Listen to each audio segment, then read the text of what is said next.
Today, ISNAV Stories is with Manuela Girotto, assistant professor at the University of California, Berkeley. Grazie, Manuela. Grazie a te. Manuela is professor in the Department of Environmental Science, Policy and Management, and among other things, an expert in snow hydrology. So Manuela, what is snow hydrology? Okay, so snow hydrology is like an entire field of hydrology. So hydrology is really just a science that studies the movement of water. So starting from the water balance and how much water we have in all of the different storages. So think about groundwater, snowpack, soil moisture, and so on. And also how this water moves across different storage systems. And snow hydrology is really like the science that aims to understand how much water do we have in the snowpack, how much is it melting, where is that located, where does it accumulate, how is climate change affecting snow in the mountains. And again, we live now in California. We had a tremendous wet year in the snowpack in the mountain, in the Sierra Nevada. And then on the other hand, if you think about the Alps, we have very little snow. So really understanding also these dichotomies and these, why do we have certain times when we have a lot of snow accumulating in the mountains and why don't we have others? And of course, one of the main probably consequence of climate change is rising temperature. And of course, snow needs cold temperature in order to be able to survive in the mountains. And it's again, the amount of snow that we can store in the mountains is jeopardized by climate change.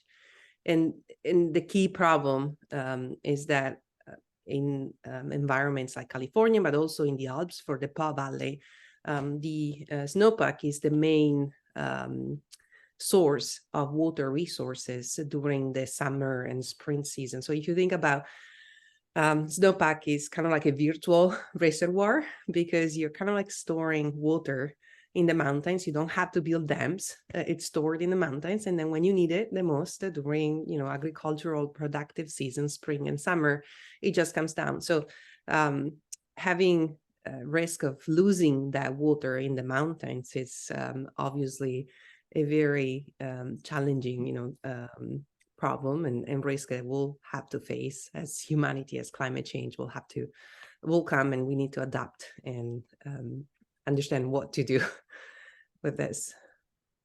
And you also research sea level changes. How do you study it and what are the main findings? Yeah, so I'm part of this team. So a lot of the work that I do is funded through NASA because a lot of the work that we do, we look at the water cycle from different perspectives, but a lot of the time also using satellites.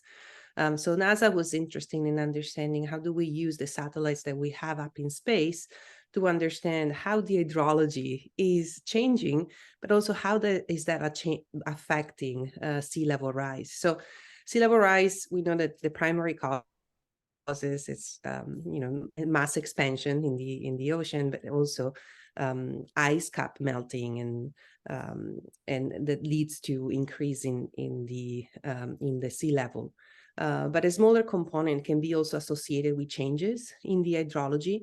So for example, if we were to pump a lot of the water out of the aquifer systems, the water needs to go somewhere else. So part of it will evaporate, but some of it will run off into the ocean. So that could also lead to changes in the water budget that we'll have to take into account for sea level rise. So again, that's my contribution into the Sea Level Rise project, like really trying to understand the hydrological changes over the land and how that contributes to the minimal but not necessarily insignificant changes of sea level rise. What aspects of your research and job are you most passionate about? I love my job, and I thought that I was never going to say that, honestly. But I love it because it's so diverse. I get to do research, and I get to choose the research that I want to do. But not only that, I also get to advise students and to train students to do research. And then on top of it, you have also the service and the teaching aspect of the job. So I personally am a person that tends to get bored if I'm keep doing the same thing. But I love my job because it's so diverse. Like I get to do research, I get to do teaching, I get to do mentorship.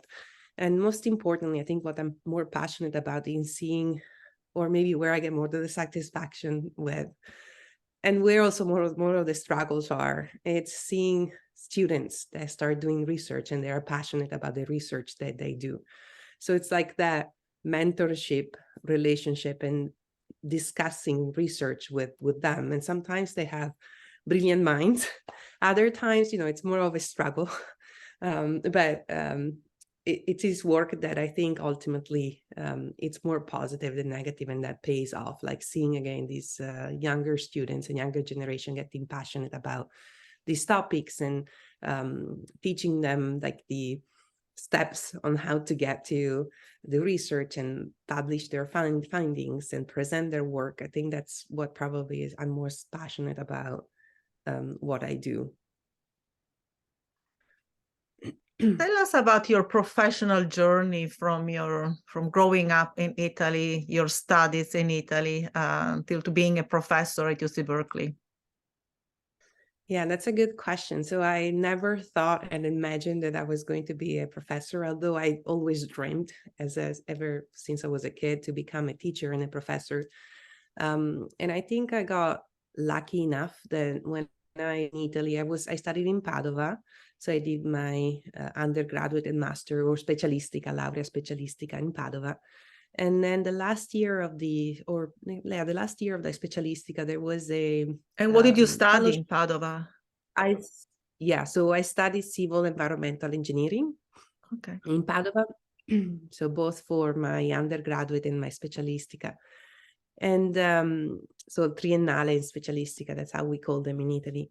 And again, during my specialistica, there was an opportunity for a fellowship to do a 6 months or 9 months abroad in California, in Los Angeles.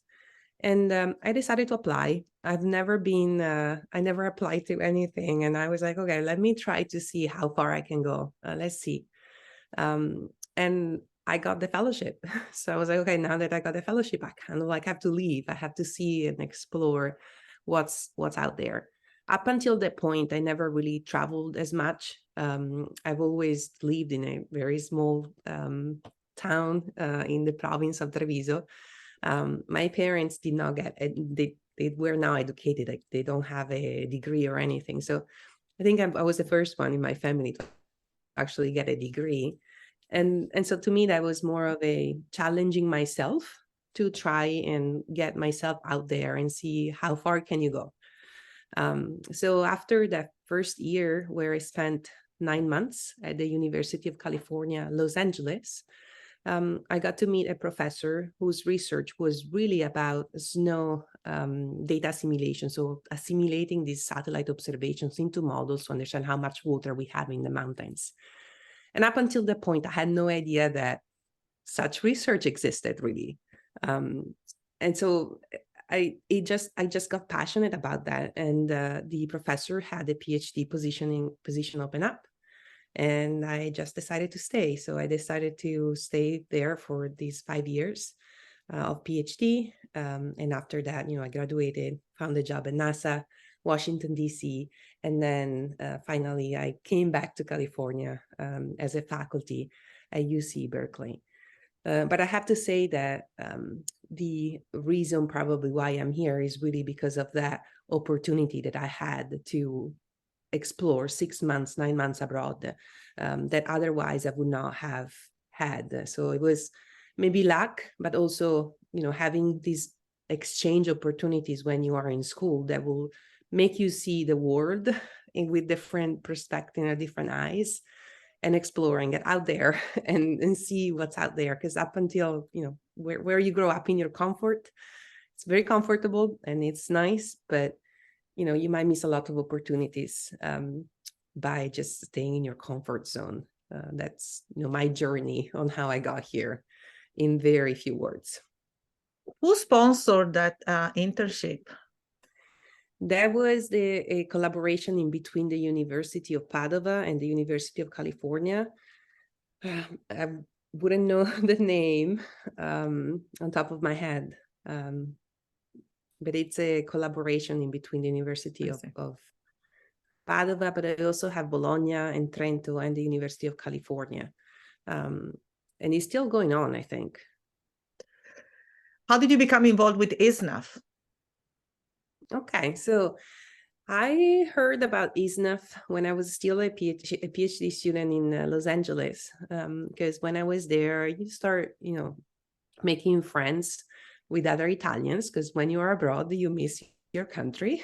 So you start, getting friends with Italians, and some of the Italians that were there were involved with ISNAF. So I remember participating in some of the events that they had back then, but more as a spectator more than anything else. And then when I actually got graduated and I moved to DC, working at NASA, we established a group, NASA, ISNAF NASA, where all of the Italians that work at NASA form a group, a subgroup of ISNAF. And it was really just a way to start the talk around satellite and space or earth science division, and among the Italians. So I got involved a little bit with this group, and then also I got asked to participate into Young ISNAF as a liaison. So that was really just providing my name and my availability for younger Italian students that maybe were coming, to the United States, to provide support, to provide advising, mentorship, and so on. So it's a great opportunity to get to know other Italians, network with them, and perhaps also establish relationship and collaboration, research collaborations. Because we all have the same background, so sometimes it's just easier to communicate and to work with colleagues that have the same background. Do you currently have any professional ties with Italy? Yeah, so I do have a little bit of a collaboration still going on with some Italian scientists, in particular with some scientists at the University of Padova, University of Padova, where I did my studies. And then most importantly, also with some scientists that do hydrology at the Consiglio Nazionale delle Ricerche. And specifically is really just looking at these extreme weathers that we've been having as a consequence of climate change. So trying to understand again how the snow, for example, in the Alp regions are affecting stream flow in the Po Valley, but also groundwater changes in the entire Po Valley. So these are small projects that we have going on with some of the pleasure to work with the Italians and talk to them. And it feels like, because it's home for me, I put more passion into the work that I'm doing. Growing up also in a very agricultural area in Treviso, talking about water and how water can affect agricultural regions is a problem that is dear to me. So you are expecting a baby. Congratulations. Thank you. What can you tell us about your experience as a professor in a top university expecting a baby? What are the major challenges? Okay, so right now I am expecting a baby. So some of the fears, I can speak about some of the fears that I have are around, being able to be productive and to be able to balance both professional life as well as motherhood. So that's some of the fears that I have. But I'm lucky enough, I want to say that despite still being a very difficult generation to, being a woman and being able to be a leader in a field, but and also like a great mom, or let's just say decent mom. I think I do have good examples to look ahead.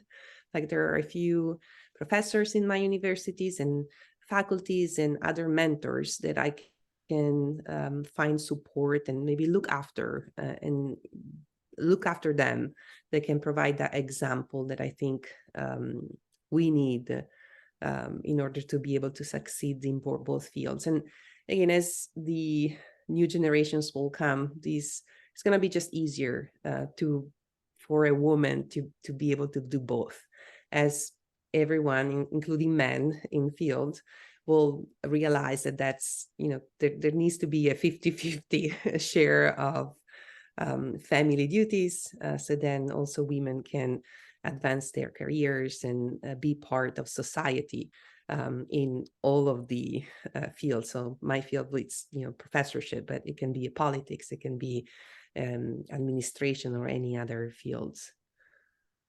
And it is, as you mentioned, important to have mentors, to look up to. So maybe you can be a mentor. So maybe we'll follow up with you. Sounds also good. Yeah, I would love to. I would love to. So one last question. What do you do and what do you most enjoy when you go back to Italy? All right. So that's a very good question. And I think that, of course, the food and like being with family, I miss my family a lot. And so just being able to be there and to do just the simple things. In the United States, I feel like a lot of the time is like work. Everything is on a schedule. But when I go to Italy, I do feel myself like kind of like relaxing and go back. And it might be just because I'm typically on vacation when I go there. So I feel like that sense of peacefulness. I can just spend time with friends. I can go out and have coffee and just chit chat with people. So it's really just the simple things that I enjoy the most, from the little small conversations and running into old friends that I used to hang out with. I'm also going to the beach. So I'm from Treviso, so a lot of the time I have a niece and a nephew, and they love going to the beach. So going to the beach with them and spend a few days in the Adriatic coast, that's what I love doing. And the warm beaches, unlike here. That's correct. This is actually my first time in Berkeley for June, the month of June. I don't know if I want to be doing this. Probably my best time to go to Italy is gonna be June, starting next year. And flying with a baby can be can seem daunting, but it can be done. I have two, and I went back every summer with both at every single year. So can be done. Yeah, very good. I would love, so that's the other thing, like being here, I would love for my kid to be able to identify himself as Italian as well. So trying to spend as much time as I can back there, not only from the language perspective, but also cultural perspective. So then we can have that aspect to share, and he can grow with the same culture, not same culture, but with the enriched culture that I had. Absolutely. Yeah. And hopefully also it become more and more easier to work from there. And yeah, if there's a positive aspect of the pandemic, that's definitely helped people working remotely and everyone understanding that it's possible, you're still productive. Sure. Well, grazie mille, Manuela, and do let us know about the baby. Thank you so much. Thanks for interviewing me, and I hope this was inspiring for maybe the younger generations too. Absolutely. Thank you. Thank you.